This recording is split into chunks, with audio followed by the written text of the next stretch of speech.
অনেক কাকুতি মিনতি করতাম যে হেলমেটটা দিয়েন না, বলতাম, অনুরোধ করতাম, জ্যাকেট পরে জাতির সামনে আমাদেরকে এভাবে অপমান করার চেষ্টা করেন না।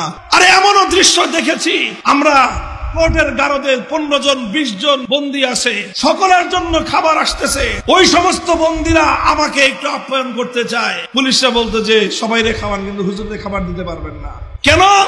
সিসিটিভিতে দেখতেছে, যদি ওনাকে কেউ খাবার দিচ্ছেন দেখা যায়, আমাদের একটারও চাকরি থাকবে না। প্রিয় দর্শক, শাইখুল হাদিস আল্লামা মামুনুল হক সাহেবের সাথে জেলখানায় কি কি ঘটনা ঘটেছিল তার বর্ণনা দিলেন, চলুন শুনি ওনার কাছ থেকে।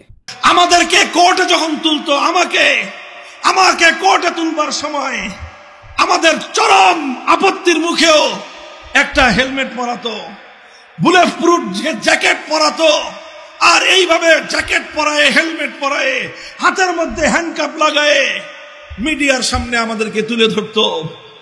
অনেক কাকুতি মিনতি করতাম যে হেলমেটটা দিয়েন না, বলতাম, অনুরোধ করতাম, জ্যাকেট পরে জাতির সামনে আমাদেরকে এভাবে অপমান করার চেষ্টা করেন না।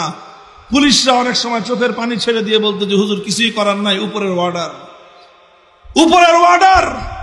আরে এমনও দৃশ্য দেখেছি, আমরা কোর্টের গারদে 15 জন 20 জন বন্দী আছে, সকলের জন্য খাবার আসতেছে, ওই সমস্ত বন্দীরা আমাকে একটু আপ্যায়ন করতে চায়, পুলিশরা বলতো যে সবাইরে খাওয়ান, কিন্তু হুজুরদের খাবার দিতে পারবেন না।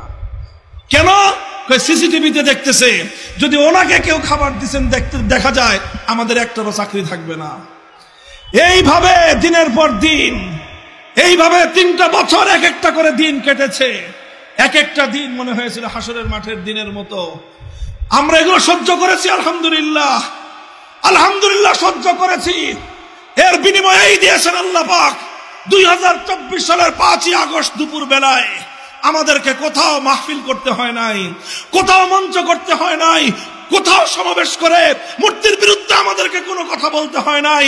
আমাদের সেই 4 বছর আগের কথাগুলো আল্লাহ পাক টেকনাফ থেকে তেতুলিয়া প্রত্যেকটা ইমানদারের হৃদয়ের মধ্যে ঝংকার তুলে দিয়েছেন।